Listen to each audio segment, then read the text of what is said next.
जय श्री कृष्ण दोस्तों। वैसे मृत्यु का ज्ञान प्राप्त करने के लिए वेद, उपनिषद, गीता और योग में उल्लेख मिलता है। मृत्यु का ज्ञान अर्थात यह कि आप कैसे जान लें कि आपकी मृत्यु कब और कहाँ होगी। हर कोई यह जानना चाहता है।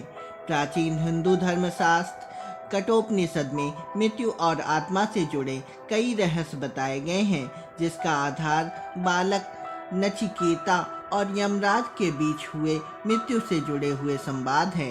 नचिकेता वह बालक था जिसकी पितृभक्ति और आत्मज्ञान की जिज्ञासा के आगे मृत्यु के देवता यमराज को भी झुकना पड़ा था। विलक्षण बालक नचिकेता से जुड़ा यह प्रसंग न केवल पितृ भक्ति बल्कि गुरु शिष्य संबंधों के लिए भी बड़ी मिसाल है। हिंदू शास्त्रों के अनुसार जन्म मृत्यु एक ऐसा चक्र है जो अनवरतर चलता रहता है। कहते हैं जिसने जन्म लिया है उसकी मृत्यु होना अटल सच है, लेकिन कई ऋषि मुनियों ने इस सच्चाई को झुठलाया है। वे मरना सीख कर हमेशा जिंदा रहने का राज जान गए और वे सैकड़ों वर्ष, कुछ तो हजारों वर्ष जी कर चले गए। कहते हैं ऋषि वशिष्ठ सशरीर स्वर्गलोक चले गए और उसके बाद आज तक नहीं लौटे। परशुराम, हनुमान जी, कृपाचार्य, अश्वत्थामा के आज तक जीवित होने की बात कही जाती है।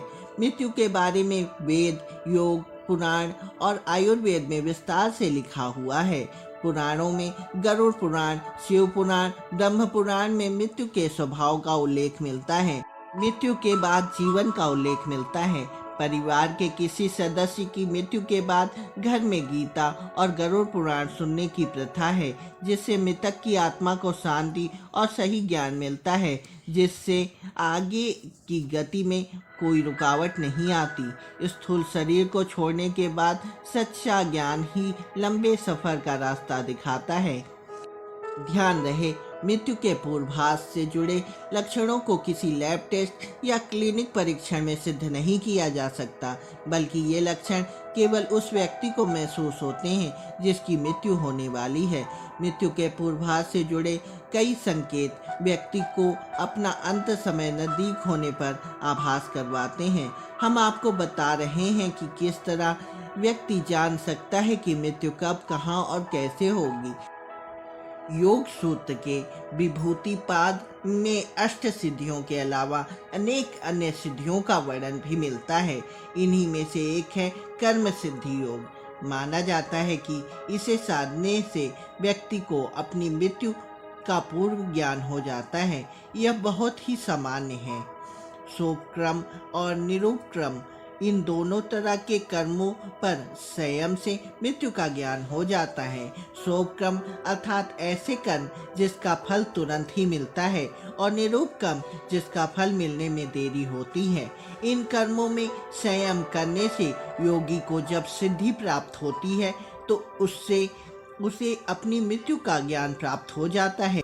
शास्त्रों में अनेक ऐसे चिन्हों का वर्णन मिलता है जिनको जागते या सोते हुए देखने से यह जाना जा सकता है कि मृत्यु काल समीप है। यह कैसे होगा संभव? क्रिया, बंध, नेति और धौति कर्म से कर्मों की निष्क्रियता हो जाती है। निष्क्रियता अर्थात अच्छे बुरे सभी तरह के कर्म शरीर और चित्त से हट जाते हैं। व्यक्ति शुद्ध और निर्मल बन जाता है। पुराने कर्मों का नाश हो जाता है। कर्मों की निष्क्रियता होने से व्यक्ति को स्वयं की मृत्यु का ज्ञान हो जाता है तथा वह स्वयं की मृत्यु के दिन और समय की घोषणा कर सकता है। मृत्यु कैसी भी हो, काल या अकाल, उसकी प्रक्रिया 6 माह पूर्व ही शुरू हो जाती है। 6 माह पहले ही मृत्यु को टाला जा सकता है। अंतिम 3 दिन पूर्व सिर्फ देवता या मनुष्य के पुण्य ही मृत्यु को टाल सकते हैं। यह याद रखना चाहिए कि मृत्यु का एहसास व्यक्ति को 6 माह पूर्व ही हो जाता है।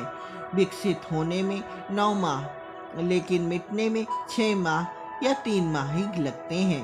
भारतीय योग तो हजारों साल से कहता आया है कि मनुष्य के स्थूल शरीर में कोई भी बीमारी आने से पहले आपके सूक्ष्म शरीर में 6 माह पहले ही जानकारी आ जाती है। यानी 6 माह पहले अगर सूक्ष्म शरीर पर ही इसका इलाज कर दिया जाए तो बहुत सी बीमारियों पर विजय पाई जा सकती है। इस मान से यदि अपने जीवन को गौर से देखें तो इसका ज्ञान स्वतः ही हो जाएगा। आप किस तरह का खाना खाते हैं, किस तरह का विचार सोचते हैं, किस तरह के माहौल में रहते हैं और इसके अलावा आपके माता पिता का जीवन किस तरह का रहा है, इन सभी का विश्लेषण करने पर आपको स्वतः ही ज्ञान हो जाएगा कि मेरा क्या हश्र होगा।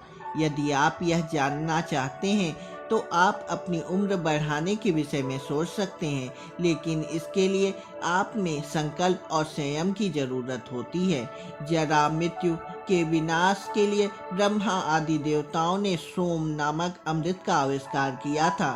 सोम या सुरा एक ऐसा रस है जिसके माध्यम से हर तरह की मृत्यु से बचा जा सकता है। इस पर अभी शोध होना बाकी है कि कौन से भोजन से किस तरह का भविष्य निकलता है।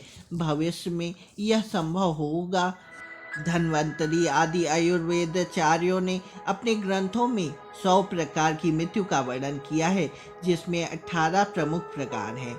उक्त सभी में एक ही काल मृत्यु है और शेष अकाल मृत्यु मानी जाती है। काल मृत्यु का अर्थ है जब शरीर अपनी आयु पूर्ण कर लेता है और अकाल मृत्यु का अर्थ है किसी बीमारी, दुर्घटना, हत्या, आत्महत्या से मर जाना। अकाल मृत्यु को रोकने के प्रयास ही आयुर्वेद निदान और चिकित्सा है। आयु के न्यूनाधिक की एक एक माप धन्वंतरी ने बताई है। आयुर्वेदानुसार इसके भी 3 भेद हैं, आदि दैविक, आदि भौतिक और आध्यात्मिक। आदि दैविक या आदि भौतिक मृत्यु योगों को तंत्र या ज्योतिष उपयोग द्वारा टाला जा सकता है, परंतु आध्यात्मिक मृत्यु के साथ किसी भी प्रकार की छेड़छाड़ नहीं की जा सकती। अतः मृत्यु के लक्षण चिन्हों के प्रकट होने पर ज्योतिष आकलन के पश्चात उचित निदान करना चाहिए। जब व्यक्ति ही समय पूर्व मौत होने वाली होती है तो उनके क्या लक्षण हैं, लक्षण जानकर मौत से बचने के उपाय खोजे जा सकते हैं। आयुर्वेदा के अनुसार बहुत गंभीर से गंभीर बीमारी का इलाज बहुत ही छोटा, सरल और सुलभ होता है, बशर्ते उसकी जानकारी समय पूर्व हम सतर्क हो जाएं।